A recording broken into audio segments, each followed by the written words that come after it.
Ça, c'est ma Vendor Creedmoor que vous avez toutes vu dans d'autres vidéos. Au cours de l'été, j'ai décidé de remplacer le canon pour aller à un canon qui était un peu plus slim pour perdre du poids. Parce qu'elle était relativement lourde à traîner dans la neige. Donc, un nouveau canon, ça veut dire qu'il faut qu'on développe une nouvelle load. Fait que j'ai pensé que je vous amènerai à travers le processus de comment que je développe des loads pour mes carabines. La 22 Creedmoor, c'est un Wildcat. Fait que c'est pas comme s'il y a des loads officiels publiés. Mais c'est faisable de trouver de l'information en ligne. Puis moi, comme c'est le troisième canon que je joue avec dans ce calibre-là, j'avais une bonne idée d'où que je m'enlignais. Fait que comme c'est un canon neuf, la première chose que j'ai faite, c'est que j'ai tiré les balles qui me restaient pour l'autre canon. Puis j'ai joué avec j'ai fait ce que j'appelle des pressure tests. C'est que je load des balles en montant la charge de 0.1 grain entre chaque balle. Puis je check à peu près les vitesses que mon canon va runner. Puis je regarde si je développe de la pression ou non. Je suis quand même privilégié que chez Snapshot, où on est en ce moment, on a un tunnel de tir pour tester des armes. C'est juste un tunnel de 10 mètres. Donc, je ne peux pas faire de précision, mais ça me permet de tester de la vélocité avec mon magnétospeed. Puis, je vais souvent tirer une quarantaine de balles avant même d'aller au champ de tir, juste pour me situer. Puis avoir une idée des loads, qu'est-ce qu'ils font, puis les vitesses qu'ils ont. Donc, après avoir tiré tous ces coups-là, je me sens prêt à faire un premier test de vélocité avec le 75 grains que je vais me servir. Donc là, je me suis loadé 10 balles qui partent à 42.2 puis qui vont à 43.1 grains de poudre. Puis je vais aller dans le tunnel en bas, puis je vais les tirer au-dessus du chronographe.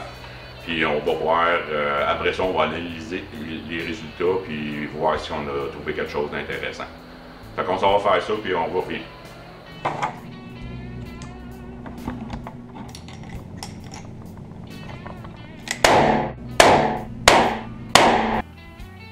J'ai tiré les 10 coups.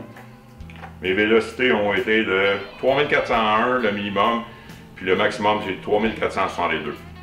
Qui est correct parce que je m'imagine que autour de 3040 pour un canon qui a tiré à peu près 50 coups, c'est bon parce que c'est certain qu'il va prendre de la vitesse éventuellement en tirant plus.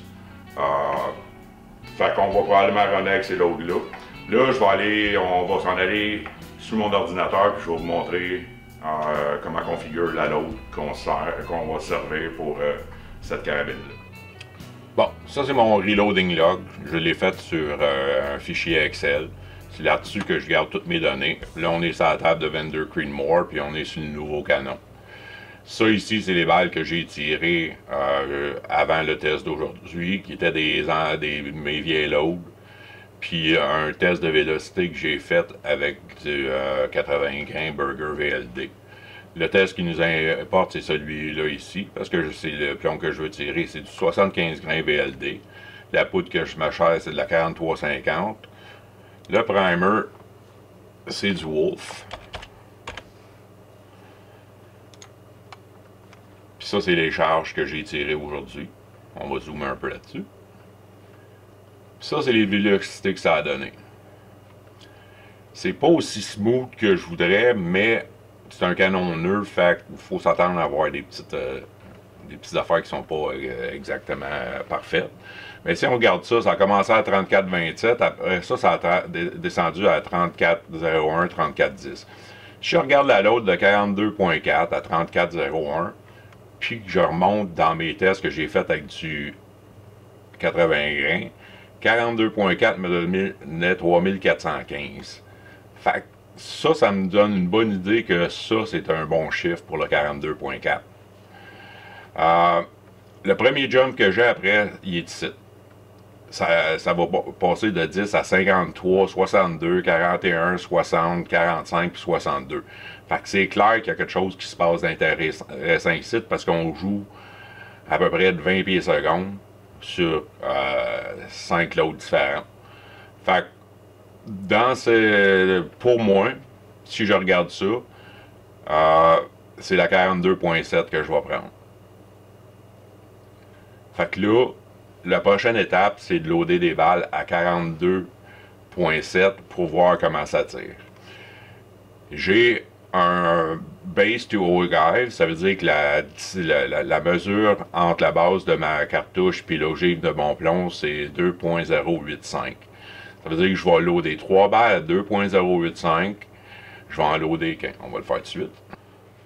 Bon, fait, ça veut dire que mon prochain test, ça va être ça. Je vais loader 42.7 à 3 longueurs différentes, puis on va voir comment ça groupe.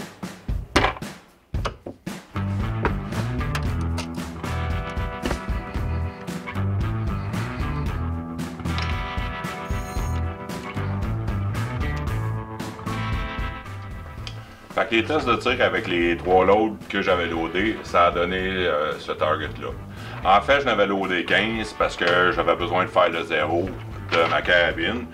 La majorité, je les avais loadés à 2.085, qui était ma longueur initiale. Puis le premier groupe de 3 balles que j'ai tiré après avoir le appel sighter, ça a donné ça, qui était un groupe de 0.2. Puis ensuite, j'ai tiré ce groupe-là qui est 0.140. Quand j'ai allongé mon base to ogive de 3 mm, le groupe est ouvert à 0.4. Puis allongé de 7 mm, il est à 0.3. Fait que c'est clair que la carabine allait la longueur de 2.085. Fait qu'à partir de ce moment-là, tous les tests que je vais faire, je vais loader à cette longueur-là. Puis, en général, ça devrait être fini là. Parce que quand tu as un groupe comme ça, pour une carabine de chasse à 0.140, c'est bien dur de te sentir, de ne pas être heureux avec le groupe. Mon problème en ce moment, c'est que les chiffres sont atroces. Sur toutes ces balles-là, j'ai runné quand j'ai tiré avec le lap radar. Donc, j'ai ramassé les vitesses en tirant. Puis, au total, ça me donne, je pense, un SD de 33. Puis, j'ai un extreme spread qui est autour de 100, qui n'a pas d'allure. J'espère que c'est à cause que le canon est encore bien vierge. En tirant ces balles-là, je suis arrivé à peu près à 50 que. Fait que là, mon prochain step, c'est de tirer plus de balles. Fait que j'ai loadé une run de 20 balles avec 4 primers différents. Les loads que j'ai fait jusqu'à date, c'est avec des primers Wolf. Là, j'en ai loadé 5 de chaque avec du CCI Large Rifle, du CCI Bench Rest Large Rifle, du Fédéral Gold Medal, puis du Winchester ordinaire. Fait que là, mon prochain step, ça va être à la shop. Je vais tirer ce lot-là, puis je vais tirer 5 avec les Primer Wolf, puis je vais regarder les chiffres s'il n'y a pas des améliorations. Si j'en vois, ben je vais switcher de primer, puis on va aller faire des tests de tir pour être sûr que on n'a pas sorti de la nôtre, qu'on est encore en place ou que la carabine est précise. En tout cas, c'est prometteur parce que la carabine en dedans vouloir être très bien tirée. Il y a juste à descendre les chiffres. Puis ça, c'est... on va en discuter un peu, là. Si mon but, c'était de chasser jusqu'à 400-500 mètres, un SD comme j'ai là, un SD de 33, ça serait pas la fin du monde. C'est sûr que ça commence à te donner des variances au niveau de ton élévation, mais dans des situations de chasse, il y a des bonnes chances que à ces distances-là, surtout 0, 300, 350, que j'aurais pas de trouble avec. Il y a beaucoup de monde qui vont chasser avec la munition de compagnie qui ont des SD énormes de même. Puis honnêtement, avec mes autres carabines, quand je tirais de la 243 puis ma 22-250, j'ai jamais eu des SD en bas de 10. C'était des affaires de 20-30, puis pour les shots qui étaient requises, ça n'avait pas vraiment d'importance. Ma 22 Creedmoor est faite pour tirer plus loin que ça. Donc, je veux m'assurer que je vais avoir le SD le plus petit possible pour minimiser mes variances de hauteur quand je suis rendu à plus longue distance, là, à du 7, 8, 900 mètres.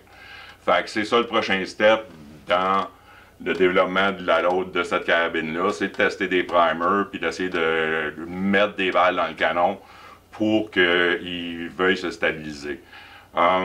J'ai vraiment l'impression que c'est ça qui a le canon en ce moment parce que les chiffres, depuis que je l'ai, les chiffres ils n'ont jamais monté de façon stable. Ça a tout le temps été, il y a tout le temps eu du up and down.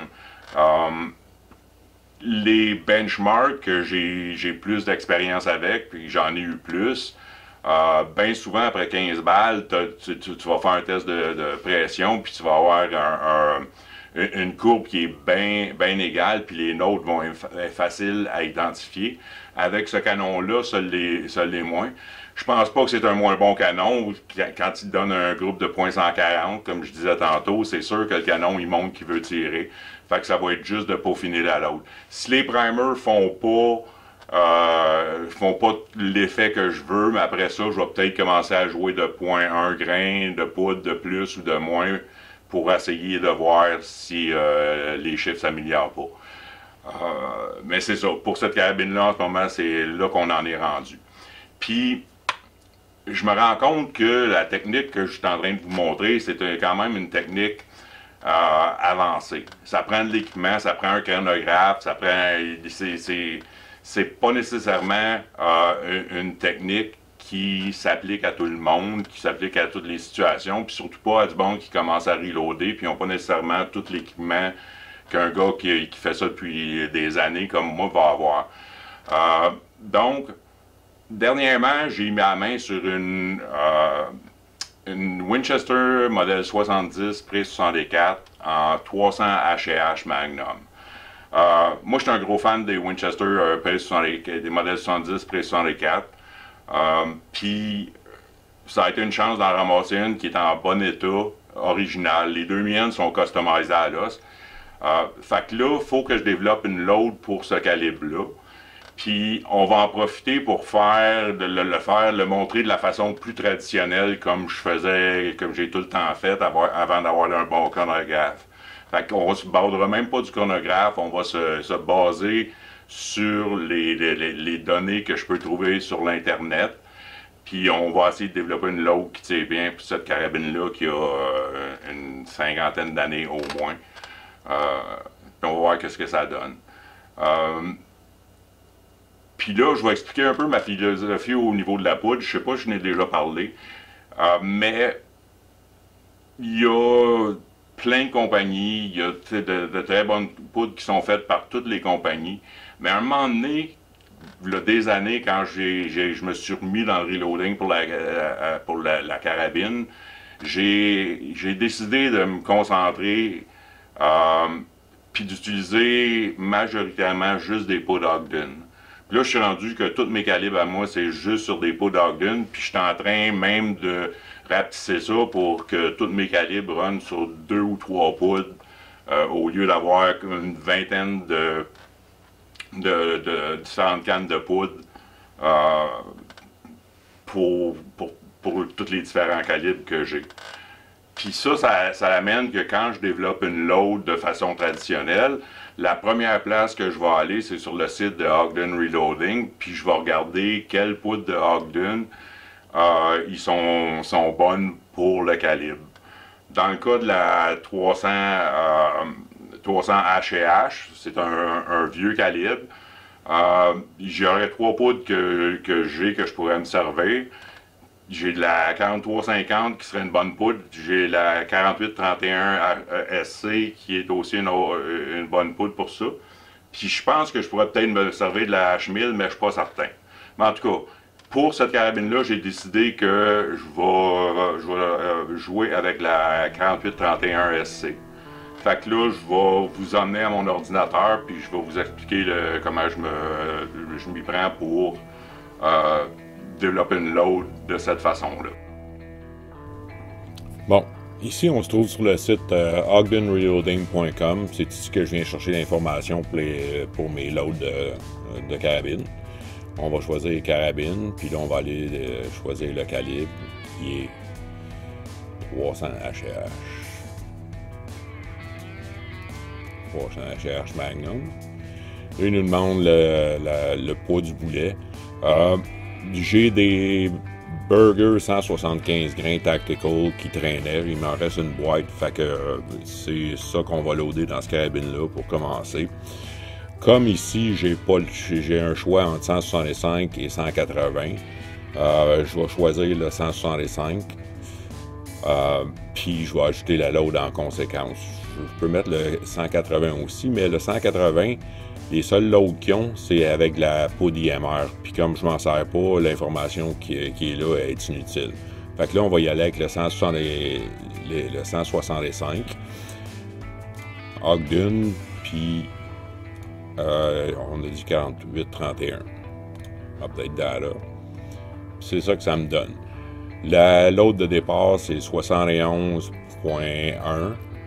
Puis la load maximum, c'est 77. Puis ça devrait donner 3099, 3100 pieds secondes. Mais là, ça, c'est avec un 165 grains. Ça veut dire que si je vais avec un 175 qui est plus lourd, je vais probablement me servir d'un maximum comme de 75. Je vais dropper ça de 2, puis après ça, je verrai selon les vélocités. Mais pour les besoins de la cause, je vais me servir de 75 comme maximum.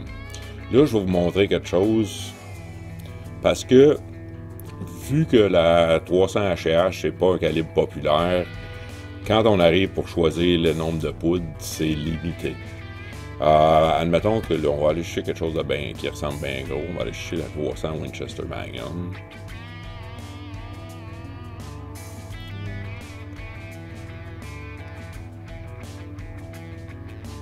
Winchester Magnum. On va aller avec 165. Puis on va choisir Ogden. Update that, hein? OK.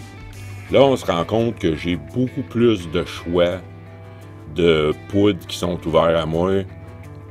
Pour le même plomb dans ce calibre-là.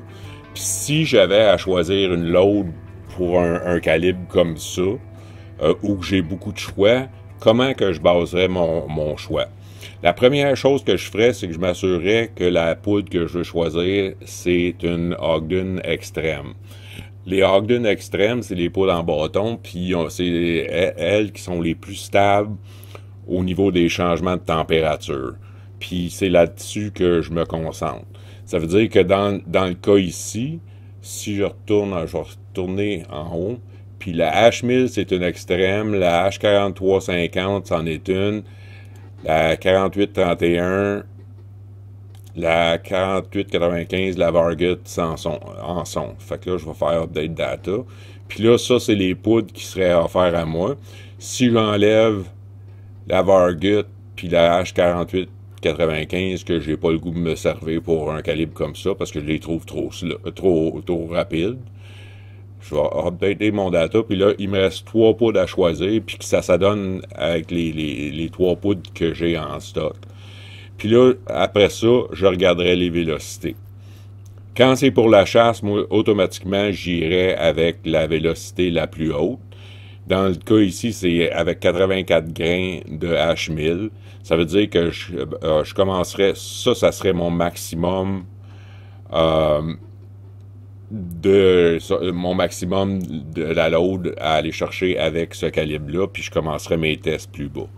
Mais pour moi, c'est tout le temps ça, les steps à suivre. Ça va être que je vais aller chercher la poudre Ogden, puis après ça, je vais regarder dans les poudres disponibles laquelle font plus mon affaire. Puis ça va être tendance, je vais aller chercher les extrêmes parce que la majorité de mon tir, ça fait à la chasse, ça va se faire l'hiver. Je passe l'hiver puis l'automne, fait que les températures sont plus froides. Si tu loads avec une poudre qui est stable à la température, ben les loads que tu as développés l'été, il n'y aura pas vraiment de gros ajustements majeurs à faire à l'automne. L'hiver, ça risque d'être un peu plus, mais dans mon cas, ça n'a jamais été un problème. Là. Je teste les vélocités dans le shop qui est environ à 18 degrés de température là, dans le tunnel de tir. Puis les résultats dans le champ, même l'hiver, sont quand même assez bons si tu te sers d'un bon calculateur balistique. Fait que là, on va revenir à notre 300 H&H.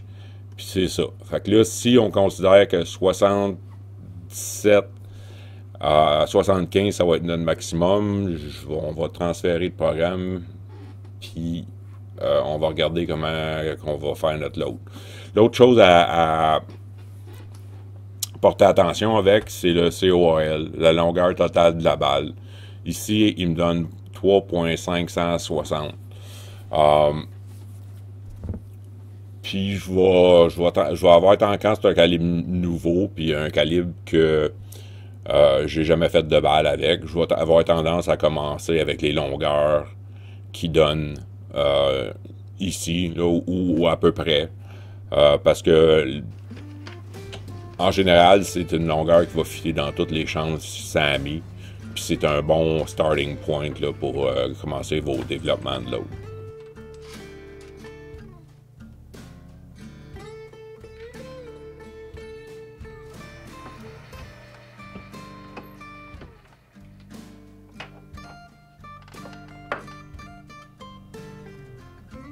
Bon, ici on se retrouve dans mon reloading log. Comme vous voyez, j'ai fait un tab pour la 300 H&H. Les brasses, c'est du Hornady. Les primers, je vais me servir, c'est du CCR Large Rifle Magnum. Les plombs, c'est des Burger Tactical 175 grains. La poudre, la 4831 SC. Puis ça, c'est les charges. Je m'étais dit que le 75, je considérais ça comme maximum. Fait que j'en ai loadé 75... j'en ai loadé 3,75, 3,74.5, 3,74, 3 à 73.5, puis j'en ai loadé 8 à 73 parce que la cabine n'a pas été ajustée. Fait qu'il va falloir que ça me prenne une coupe de balles pour mettre ça sur le target. La longueur écrite ici, c'est 3.56, comme c'était marqué dans le livre. J'en ai profité pour mesurer la longueur de la base de la cartouche jusqu'à l'ogive du plomb. Ça me donne 2.940. Fait que ça, c'est le test load que je vais aller au champ de tir puis qu'on va tirer à 100 mètres pour voir quel résultat ça nous donne. Fait qu'on en est là pour ce calibre-là. Puis là, je vais aller vous montrer des développements assez intéressants au niveau du canon de 22 Creedmoor. La dernière fois qu'on en a parlé, j'avais loadé un paquet de charges différentes avec un paquet de loads avec des primers différents pour voir si j'aurais pas une amélioration au niveau de mon SD parce que les chiffres ils étaient assez atroces. Si on regarde la run que j'ai faite quand je suis allé tirer les tests de précision, j'ai eu comme 3420 de moyenne, puis j'avais 33 de SD, qui était atroce. Là, j'ai loadé des balles, puis je suis allé faire des tests les tests de vélocité à la shop. Les premiers que j'ai testés, j'ai retesté encore une fois avec les Primer Wolf, la même load que j'avais testé ici. Puis ça, sur 5 coups, ça m'a donné 3453, puis 26 de SD. Fait qu'une petite amélioration, puis on remarque une amélioration, un gain au niveau de la vitesse. Ensuite, j'ai essayé des CCI Large Rifle. Puis ça m'a donné 3463 avec 37 de SD, qui est atroce. Mais là encore, la vitesse, ça commence à monter.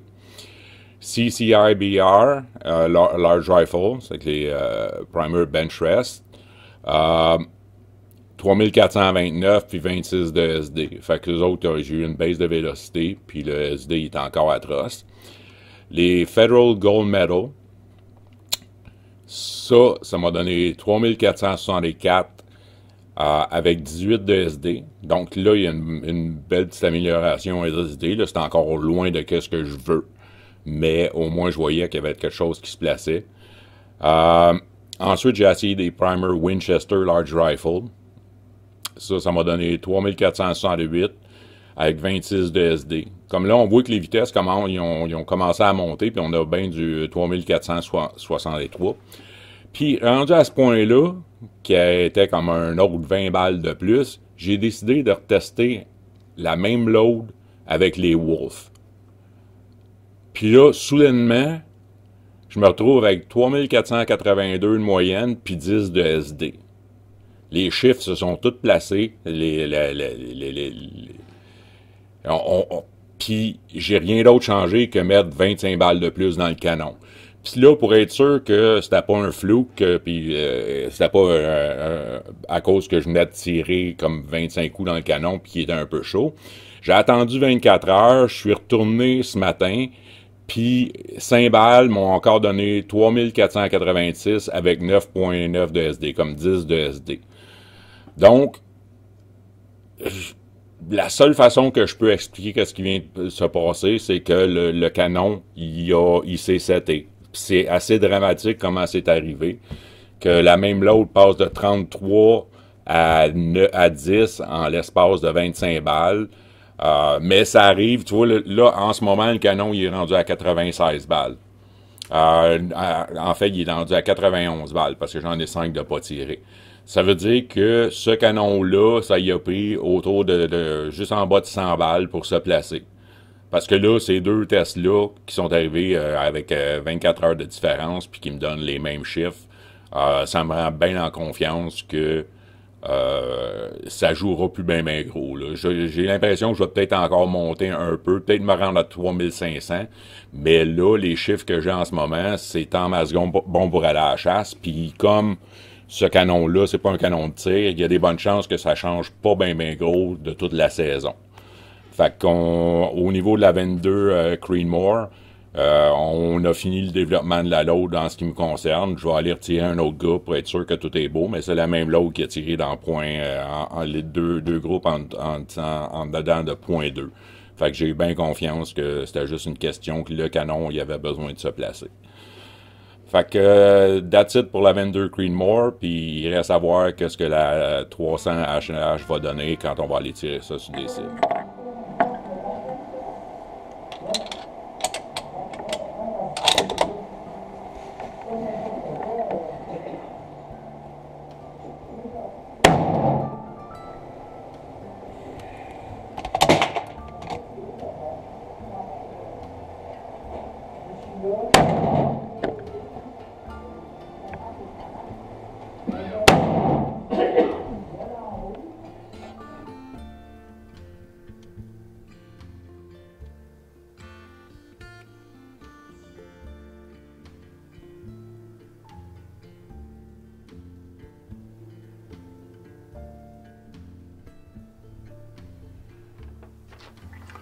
Donc c'est ça, ça a donné les résultats du test de tir. Un groupe de 0.6 à 100 mètres avec la load de 75 grains de H38-31. C'est une carabine qui a été faite en 1961, je pense. Elle est topée avec un vieux Leupold 3.9 avec une réticule duplex. C'est pas vraiment le genre de carabine qui servirait à tirer beaucoup au-dessus de 400 mètres. Donc une load comme ça, c'est entièrement satisfaisant. Puis je vais arrêter ça là. Pour cette carabine-là, je vais m'amuser avec au lieu de perdre d'autres temps à développer la load. C'est sûr que vouloir fignoler, il y a peut-être moyen d'aller chercher un autre point 1 ou point 2 sur le grouping. Mais c'est pas vraiment important. Là. Pour moi, je considère ça un peu une perte de temps. C'est une carabine de chasse, puis si tu es réaliste à la chasse, c'est bien rare que tu es capable de tenir ta carabine en dedans d'un MOA. Donc, de perdre du temps, mettre bien d'autres temps à investir pour aller chercher un point 1, point 2 pour ce genre de carabine-là, je considère pas ça nécessaire. Si c'était une carabine de précision, ben là, oui, je travaillerais un peu plus, mais pour cette carabine-là, c'est bon en masse. Fait que là, une fois que j'avais trouvé une load qui tirait bien, j'ai loadé 5 autres balles, puis je suis allé à la shop pour les tirer au-dessus du chronographe dans le tunnel. les chiffres que ça a donné, ça est assez impressionnant pour une vieille carabine de même. 3095, 3094, 3095, 3101, 3107. 3098 de moyenne, puis 5 de SD sur 5 balles. C'est pour une vieille carabine comme ça, tu peux pas demander mieux. Pour une load de chasse, tu peux pas demander mieux. C'est une des raisons pourquoi que je perdrai plus de temps à développer, puis je vais juste la tirer pour m'amuser avec cette load-là. Donc, là, je vous ai montré les deux façons, les deux techniques que je me sers pour développer des loads. Est-ce qu'il y en a une qui est mieux que l'autre? Ça dépend de vos besoins. Le monde qui vont faire du tir de compétition, du tir à longue distance, vont avoir tendance à développer leur load en se servant d'un chronographe parce que les chiffres, la consistance de la load pour ce monde-là est aussi importante que la précision. Ça ne donne rien d'avoir une load qui fait un quart de MOA si elle a 42 de SD, ça ne donnera rien quand tu vas commencer à stretcher ça. Pour quelqu'un qui fait de la chasse ordinaire, qui commence à reloader et qui n'a pas les moyens de se payer un chronographe, t'en as pas besoin pour développer une load de chasse. La deuxième technique que j'ai montrée, qui est la technique que je me sers depuis toujours, ça donne tout le temps des bons résultats. Dépendant de la combinaison de plomb, de poudre, puis du calibre que vous allez reloader pour, ça ne veut pas dire que vous allez frapper le jackpot au premier essai. Ça ne veut pas dire que votre premier voyage au champ de tir va vous donner une load qui va donner un demi-pouce ou moins. Là. Ça se peut que vous ayez essayé plus qu'un plomb ou vous ayez essayé des poudres différentes. C'est la nature de développer des loads pour toutes les carabines. Là. Ça ne veut pas dire que ça va tout le temps fonctionner du premier coup. Dans mon cas, j'ai été chanceux. Pour la 22 Creedmoor, c'est des composantes qui marchaient des ondes canon, fait que j'avais aucune raison de ne pas penser que ça ne serait pas les mêmes composantes que j'utiliserais. Puis pour la 300 HH, c'était la première fois que je loadais pour ce calibre-là. Mais on y a été avec des composantes traditionnelles, que je me souviens de lire les loads d'un vieux magazine de chasse que je lisais quand j'étais flot, puis c'était tout le temps ces poudres-là. H48, 31, H43, 50. Fait que c'est normal que quand tu vas avec des vieux classiques de même, que tu aies des bons résultats. Puis le plomb que je me servais, c'est du burger. Fait que si le canon il est moindrement bon, c'est sûr que ça va tirer. Mais comme c'est ça, c'est pas tout le temps, ça va pas arriver tout le temps aussi vite. Puis comme vous l'avez vu avec le canon de 22 Creedmoor, au début il se comportait pas bien selon moi. Là. Il était difficile à lire. Puis ça s'est placé tout d'un coup comme ça, juste quand il y a eu assez de balles. Fait que si jamais vous trouvez une situation où vos vélocités que vous mesurez sont up and down d'un bout à l'autre, des fois, si c'est un canon neutre, des fois c'est juste une question de mettre plus de balles dedans. Si c'est un canon qui a déjà tiré bien et qui tire plus bien, des fois c'est juste une question de le nettoyer. Il faut y aller avec ce que vous voyez. Mais c'est ça. Une ou l'autre des deux techniques va vous donner des bonnes loads quand vous allez frapper la bonne combinaison. L'autre différence qu'il y a eu dans les deux techniques de développement load que j'ai montré, c'est que dans la première, une fois que j'ai trouvé la load, j'ai tout de suite joué avec la longueur du plomb pour essayer de trouver laquelle qui serait plus précise. Puis dans la deuxième technique, j'ai été pas mal, j'ai été cowboy. J'ai la charte de Ogden, c'était pour un 165 grains, on loadait un 175, il y en a un qui c'était un plomb de chasse, si je me souviens bien. On loadait un plomb de target, j'ai pris la même longueur, je me suis pas badré plus que ça, j'ai pas mesuré la chambre pour savoir la distance du plomb. Puis les deux, ils ont fini par donner un bon résultat. Dans le premier cas, on s'est rendu compte que des changements mineurs, parce que le premier changement que j'ai fait, il était 3, puis le deuxième, il était de 4. Fait que c'est vraiment moins que la tendance générale qui vous disent d'allonger ça à coup de 15 millièmes. Puis l'autre, j'ai pas eu besoin de m'en occuper, j'ai juste joué avec la load, on l'a loadé à une longueur aléatoire, puis ça a donné des bons résultats. Puis c'est pourquoi la différence dans les deux cas. Dans le cas de la 22 Creedmoor, je tire un VLD. Puis il y a des plombs, un Burger VLD. Puis il y a des plombs qui sont connus pour être sensibles à la distance à laquelle ils jouent, à laquelle ils sont du rifling. Puis Burger, quand ils vous recommandent de faire des tests, ils disent de bouger à faire 3 ou 4 loads avec 10 millièmes ou 15 millièmes de différence entre chaque pour trouver le sweet spot. Mais il y a un très bon tireur aux États-Unis qui s'appelle Eric Cortina, qui a fait des vidéos, puis lui parlait que les nodes de précision dans la longueur des plombs pouvaient être aussi petites que 6 millièmes. Là, je deal avec un VLT qui est sensible aux longueurs de loading. Donc, j'ai pensé que c'était une bonne idée de tester la théorie de M. Cortina, puis d'y aller avec des petits changements. Puis, ça fait une couple de fois que je fais ça, avec des plombs VLD, des plombs qui sont durs à tourner, puis ça donne des bons résultats. Fait que c'est pour ça que j'y étais avec ça. Dans le cas de la 300 H&H, il y a beaucoup de plombs qui sont pas vraiment sensibles à la distance à laquelle ils sont du rifling. Les plombs de chasse, beaucoup de plombs target comme les vieux styles, là, comme les Sierra Match King, quand tu vois des plombs de chasse, les Acuban, les Ballistic Tip,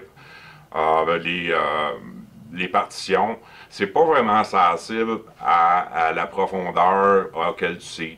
C'est fait pour être tiré dans des chambres SAMI, à des longueurs SAMI. Donc, quand il développe ces plombs-là, il les développe dans des chambres qui ont des longs throats puis qui ont des longs jumps.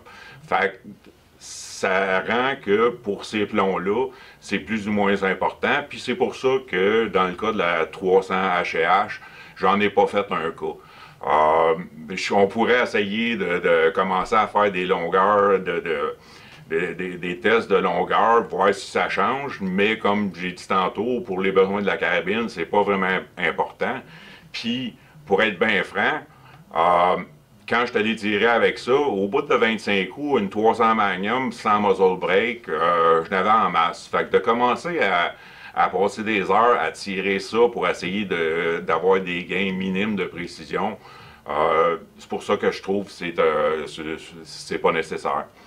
C'est ça, faut pas vraiment se casser la tête avec la longueur du plomb. Tu essaies d'y aller avec ce que tu vois dans les données.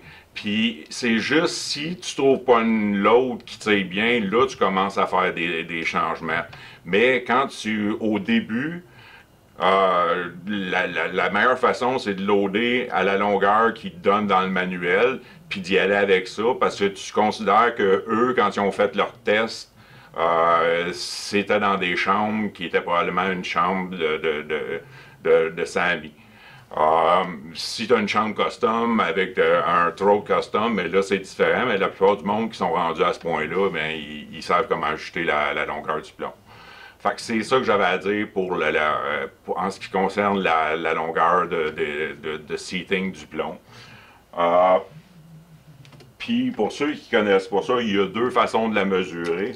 Quand je parlais de COAL, c'est Cartridge Overall Length, c'est la longueur totale de la cartouche. Fait que là, je mettrais mon caliper à 0. Puis je mesurerais cette longueur-là, qui est 2.476 dans le cas de cette cartouche-là. Une façon qui est plus précise, c'est de mesurer la base à ogive. Puis pour ça, je me sers de l'outil Hornady. Dans ce collet-là, qui est changeable, qui sont spécifiques pour les calibres, il y a un trou, la grosseur qui est 224, qui est la grosseur du plomb. Puis en mettant ça sur ton vernier, tu es capable d'avoir une longueur précise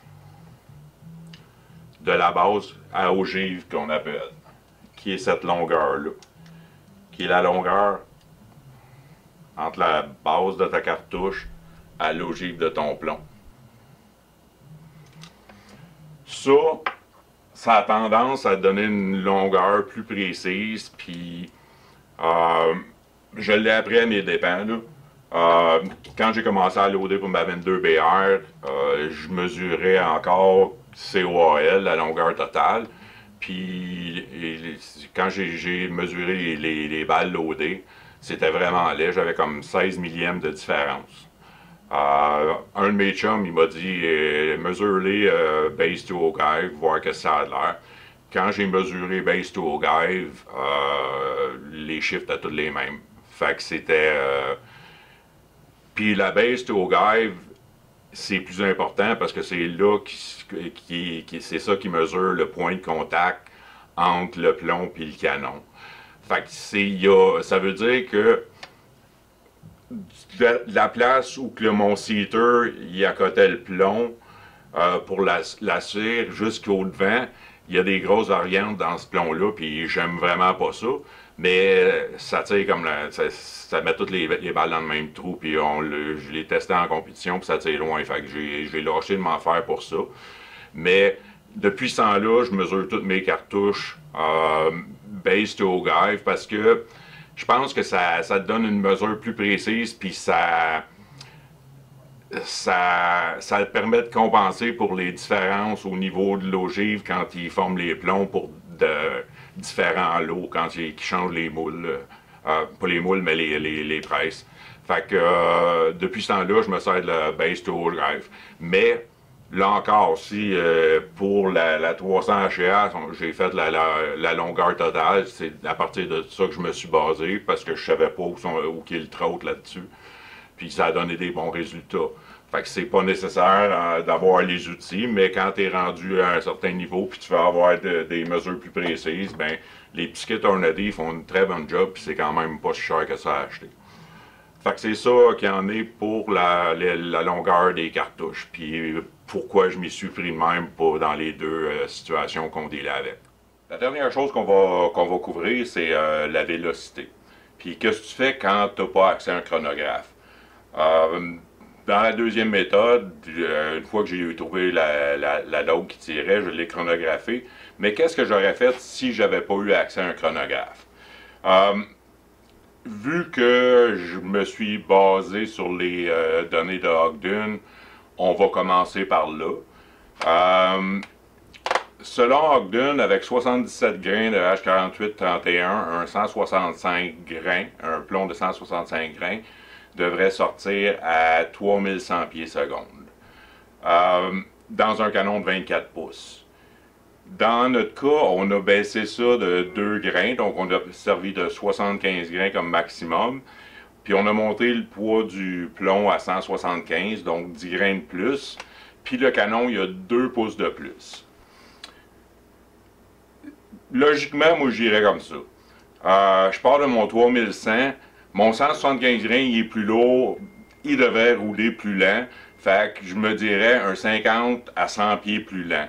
Le 2 pouces de canon de plus va faire un petit effet. Donc, j'aurais eu tendance à guesser comme 3050 pour une load comme ça. Juste en gardant toutes les composantes. Une autre chose à noter que le plomb de 165 grains, c'est un balistique type. Puis là, on tire un plomb qui est pas un VLD, mais un plomb qui est plus boat tail, plus une shape de plomb de tir de précision. Fait qu'il y a probablement une surface de contact moins grande avec le canon, qui peut aider aussi à la vélocité. Fait que moi, j'y aurais été avec un guess de 3050. La réalité nous donne 3100. Qu'est-ce que ça représente dans le champ? comme j'ai dit, la 300 HH Magnum, de la façon qu'elle est montée avec le scope qu'elle a, c'est pas une carabine qui va servir à tirer à très longue distance. J'avais dit 0,400, mettons 0,500. De 0 à 500, si tu te trompes avec ce calibre-là, avec ce plomb-là, si je m'étais trompé de 100 pieds secondes, admettons que j'aurais été avec... Excusez, on va mettre les lunettes. Si j'avais mis ma load à 3000 pieds secondes, ma drop à 500 mètres était à 47 pouces,6. Si ma load est 3050, ma drop à 500 mètres est 45,4. Puis, si ma load est à 3100, ma drop est de 43. Donc, en ayant estimé 3050, puis la réalité étant à 3100, il y avait juste 2 pouces de différence dans drop à 500. Ça veut dire que, compte tenu de la carabine, du scope 3.9, c'est aléatoire que tu es capable de tenir avec autant de précision que ça à cette distance-là. Fait que de te tromper de 50 ou même 100 pieds secondes qui te donne juste 4 pouces de différence, c'est pas la fin du monde. En autant que tu es dans un ballpark qui est relativement comme 100 pieds secondes, puis que tu n'espères pas faire des shots à 2 km avec. Tant que tu te tiens en dedans de 500 mètres, le 100 pieds secondes en général ne fera pas une grosse différence si tu as un plomb moindrement aérodynamique. C'est sûr que quelqu'un qui tire avec un gros round nose, ça risque d'être pire que ça. Mais dans les conditions, dans la carabine avec laquelle on a fait les tests, d'estimer la vitesse puis d'être off de 50 pieds secondes, ça ne fera pas une grosse différence dans vos performances dans le champ. En gros, je pense que ça couvre pas mal tout ce que je voulais vous montrer au niveau de load development. J'imagine que comme toutes les autres vidéos, mais que j'ai fini de monter, je vais penser à 12 autres ou 15 autres affaires que j'aurais dû inclure, mais au pire aller, on fait une deuxième vidéo. L'information comme ça, c'est facile à trouver quand tu parles anglais, mais c'est pas tout le temps évident en français. Moi, les techniques que je vous montre, c'est des techniques que j'ai appris en lisant des magazines quand j'étais jeune, en lisant des livres, puis développées par expérience, parce que ça fait quand même une trentaine d'années que je reload. C'est ma façon, ça marche pour moi. Il y a du monde qui sont plus scientifiques, il y en a d'autres qui sont moins. Puis, je pense que ce serait bon de vous dire, de peut-être vous présenter un autre point de vue. J'ai un bon chum, Yannick, qui est un excellent tireur de compétition, puis qui a un bon canal sur YouTube qui couvre le tir, puis le reloading. Il a fait une très bonne série sur le reloading. Fait que si vous êtes intéressé à en savoir plus sur le reloading, de voir d'autres techniques, de voir d'autres équipements, d'avoir une autre opinion, Yannick, d'expérience, je peux vous dire, c'est quelqu'un que vous pouvez truster. Son équipement marche, c'est un compétiteur, des top compétiteurs au Canada. Donc, il sait de quoi il parle. C'est quelqu'un avec de l'expérience puis qui a prouvé, qui a fait ses preuves. Fait que si vous voulez aller voir son canal, ça s'appelle Canadian Precision Shooting. Fait que c'est une bonne personne à encourager, puis c'est une bonne place pour trouver de la bonne information. Fait que j'espère que ça vous a aidé, puis là, on arrive au mois de décembre, fait que aussitôt que le vent baisse, on va commencer à courir dans le champ pour essayer de nous trouver des coyotes. Fait que bonne saison!